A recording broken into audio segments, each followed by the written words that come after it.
기존과는 다르다는 겁니다. ESG라는 말이 본격적으로 메인스트림 투자자에게 전달되게 되는 것이고, 지구 환경이 위기에 처해 있다는 현재 인식을 명확하게 하고 있고, 제로 플라스틱 플랫폼을 만드는 것이 저희의 궁극적인 목표다. 자원을 적게 씀으로써 에너지를 적게 씀으로써 이러한 작은 움직임들이 하나하나 모이면 결국은 그것은 우리가 극복할 수 있지 않겠느냐. 저희는 여기에서 그치지 않고 글로벌 탑 수준의 ESG 컴퍼니로 도약하려고 최선을 다해 나가기로 했습니다.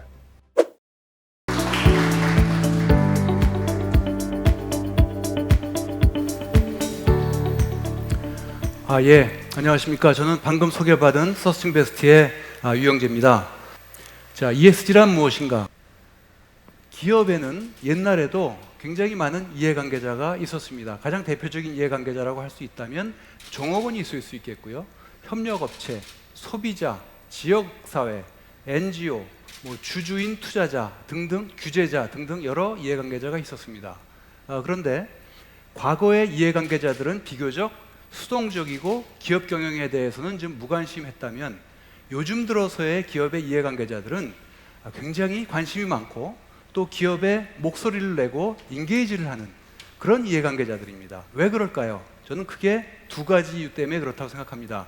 첫 번째는 잘 아시다시피 정보통신의 발달과 이른바 인터넷을 통한 또 SNS를 통해서 이제는 기업 경영과 관련된 비밀이 없는 겁니다. 두 번째가 앞서서도 우리 도현명 대표도 말씀하셨습니다만 이른바 MZ세대의 등장입니다.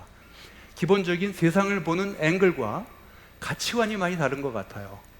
이들은 친환경성이라든가 또 공정성, 투명성, 소통의 가치, 또 수평적 문화, 이런 것들을 굉장히 중시하는 것 같습니다. 또 이런 가치관을 가지고 취업을 할 때 직장을 선택하는 사람들도 나오는 것 같고요.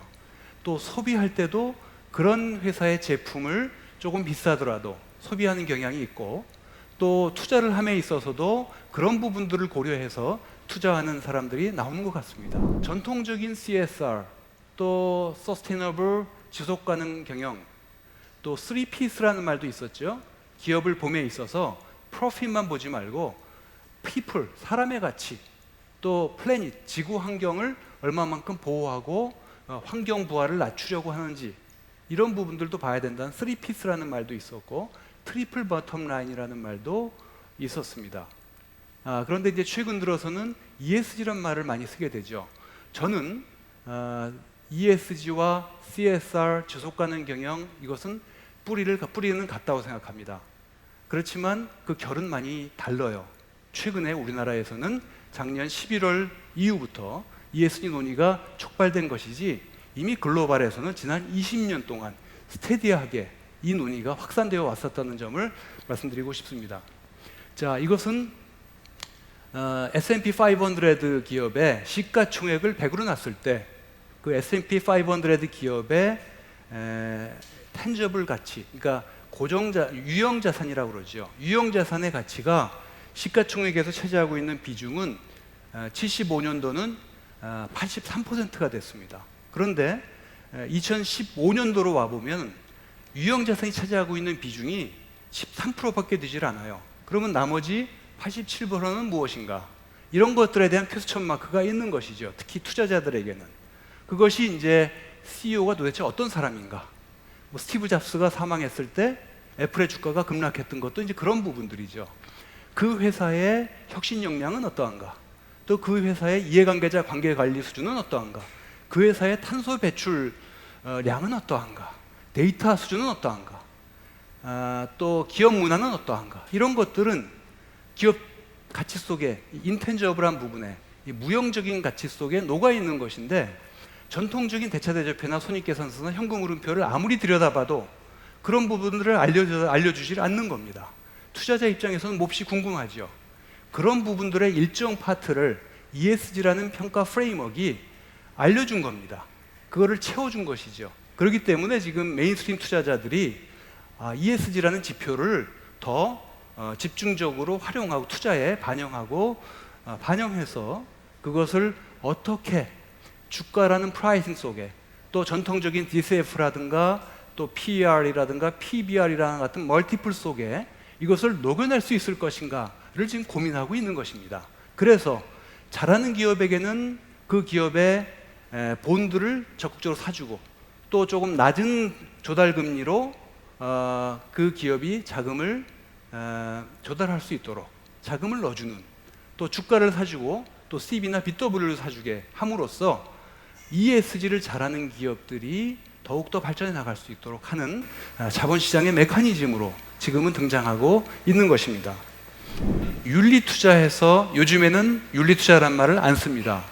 윤리투자에서 그렇지만 ESG 투자가 그 뿌리를 두고 발전해 왔다고 저는 생각합니다. 그렇지만 전통적인 윤리투자와 요즘에 얘기하고 있는 연기금들이 활용하고 있는 ESG 투자는 많이 달라요.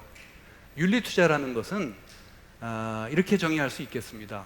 그들이 믿고 있고 신봉하고 있는 가치나 세계관을 투자라는 수단을 통해서 구현코자 하는 것이 윤리투자라면, ESG 투자라는 것은 롱텀 인베스터인 연기금이라든가 또 소버린 국부펀드라든가 보험회사 펀드들이 장기적으로 투자하는 과정에서 ESG 관리가 허술한 기업에 투자했더니 기업이 한 방에 훅 가더라. 그렇기 때문에 우리가 ESG라는 것을 일종의 contingent liability, 일종의 우발 채무적 요소로 고려할 수밖에 없다 해서 그것을 고려하는 것이 여러 또 법적 논쟁이 있었는데 그것이 수탁자 책무, fiduciary duty에 합한다라는 결론에 다다르게 된 것이고, 그 결론에 입각해서 투자하고 있는 것이 요즘의 ESG 투자인 것입니다. ESG가 투자가 시장을 이길 수 있나? 이거는 이제 폭스바겐 사건인데, 폭스바겐은 ESG 전 종합 선물 세트라고 생각합니다. 환경 문제도 들어가 있고요, 지배구조 문제도 있고, 이 사건의 그 이면에는 그 다음에 사회적인 문제도 있습니다. 이 사건이 터지고 나서 폭스바겐의 시가총액이 우리 돈으로 약 30조 원 정도가 증발해 버렸어요. 그런데 이 사건이 터지기 전까지 폭스바겐은 ESG 성과가 우수한 기업으로 평가를 받았던 겁니다. 그 평가를 믿고 투자했던 투자자들은 엄청난 손해를 본 것이죠. 그러면서 ESG 평가에 대한 불신이 굉장히 강하게 일어났습니다. 그래서 저희와 같은 평가 업체들도 기업의 CSR 워싱이라는 말을 많이 하는데, 기업이 ESG나 또 친환경 경영을 하는 것처럼 이렇게 분식하는 것들을 갖다 어떻게 객관적으로 우리가 냉정하게 평가할 수 있는가에 대한 평가 방법론에 대한 검토를 많이 하고 있고요. 저희도 역시 그런 고민을 지금도 하고 있습니다. 그래서 폭스바겐 사건을 보게 되면 이런 어떤 ESG와 관련된 어떤 사건 사고가 기업의 시장 가치를 단기간에 얼마만큼 훼손시킬 수 있고, 또 그 사건이 터지고 지금 상당 기간이 지났음에도 불구하고 아직도 피어 대비 주가를 회복하지 못한다라는 점을 알려주고 있는 전형 좋은 사례라고 저는 생각을 합니다. ESG 경영에 대한 제언을 드리자면, ESG는 CSR 시즌2가 아닙니다. 굉장히 이것은 이렇게 생각을 하고 있다면 기업들은 앞으로 자본시장에서 자금 조달 코스트가 올라갈 것이고, 또 자금 유치가 올라갈 것이고, 무엇보다도 상장 기업 같은 경우에는 주가 디스카운트가 심화될 것입니다. 그 다음에 한국 맥락에 받는 ESG 이슈에 천착해야 됩니다. ESG라는 것은 유럽 중심적인 것이 강한데 우리 한국의 사회적인 또 특유의 문제가 있죠. 저출산 문제라든가 초고령화 문제라든가 양극화 심화 문제라든가 이런 것들에 대해서 우리가 좀 더 또 대기업과 중소기업 간의 불공정 거래 문제라든가 이런 것들을 우리가 좀 천착해야 되고요. 그 다음에 섹터별로 업의 특성에 맞는 ESG 이슈를 잘 발굴해서 그 점에 자원을 배분해야 된다는 점, 이 점을 강조드리면서 제 발표를 마치도록 하겠습니다. 경청해 주셔서 감사합니다.